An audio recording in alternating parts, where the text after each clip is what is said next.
आज हमारा बहुत ही सुंदर एपिसोड है स्वभाव और विभाव।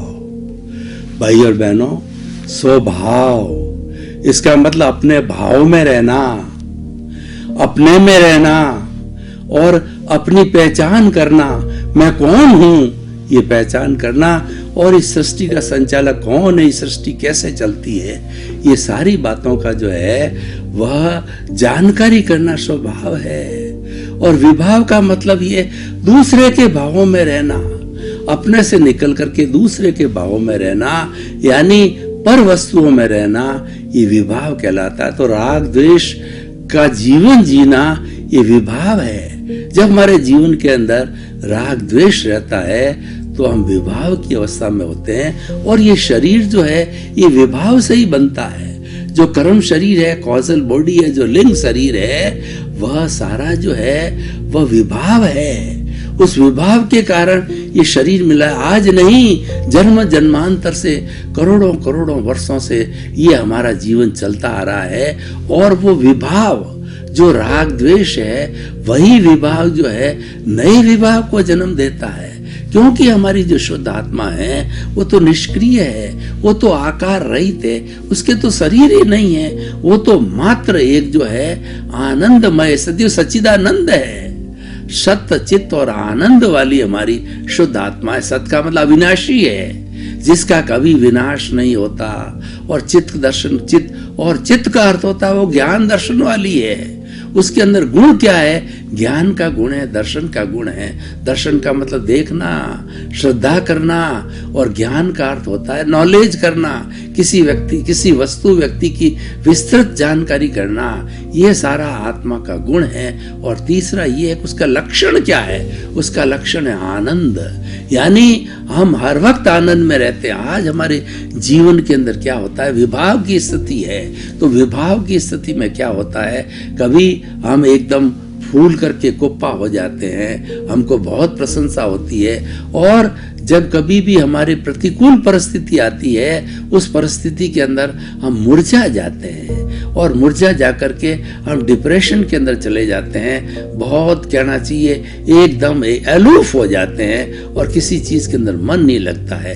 तो ये स्थिति पूरे विभाव जो हमारे जीवन के अंदर है वो चलती रहती है। लेकिन हम अगर स्वभाव में रमण करें तो अक्षय सुख मिलता है, और वो स्वभाव की परमानेंट स्थिति है, वो मुक्ति है। उसकी मुक्ति के लिए हमें स्वभाव में रमण करने का अभ्यास करना चाहिए, पड़ेगा।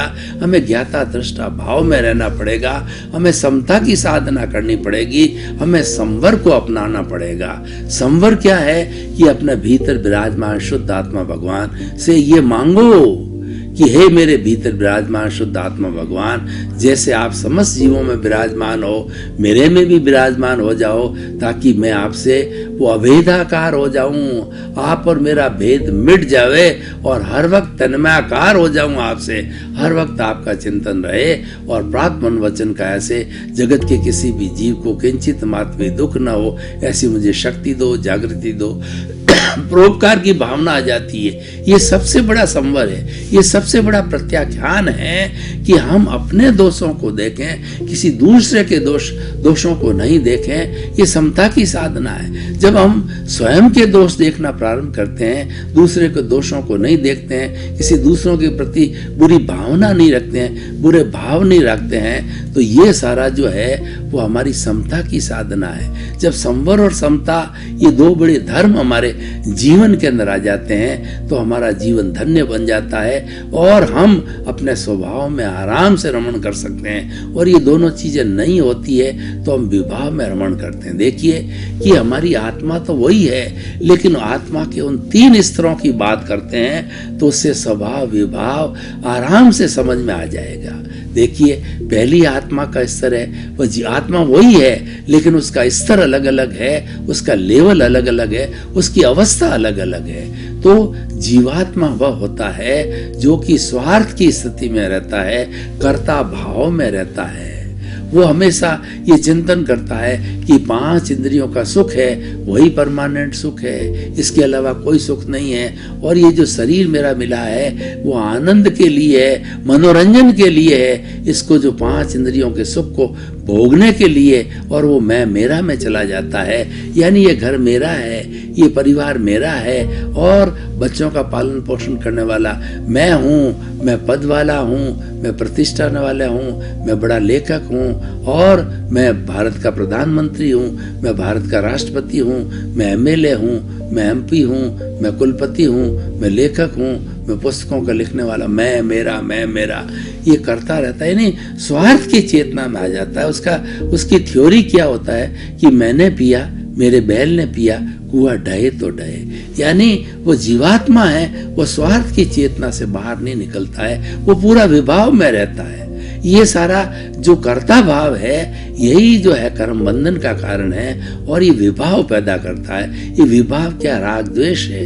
ये राग द्वेष सबकी जननी है। ये राग द्वेष ही कर्मों का बंधन करता, चार्जिंग करता है, और राग द्वेष ही डिस्चार्ज होता है, और सारा एंजॉयमेंट होता है। ये राग द्वेष ही होता है। जैसे आप किसी ने प्रशंसा की आपकी, तो वो शरीर एंजॉय नहीं करता है, और आत्मा तो निष्क्रिय अक्रिय है।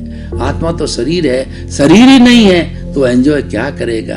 वो तो अपने ज्ञाता दृष्टा भाव में आनंद के अंदर विराजमान है प्रभु के रूप में, और उसकी हाजिरी बिना। ये सबसे बड़ी बात है कि आत्मा, जैसो मैंने 3 अवस्था बताई है, तो आत्मा की हाजिरी बिना कुछ नहीं होता है। अगर आत्मा को शरीर से निकाल दिया जाए तो शरीर ये जड़ होता है, जीरो है, उसको जला दिया जाता है। और आत्मा जब हाजिर होती है तो आत्मा और शरीर के दोनों के मिश्रण से जो है एक मिश्र चेतन बनता है।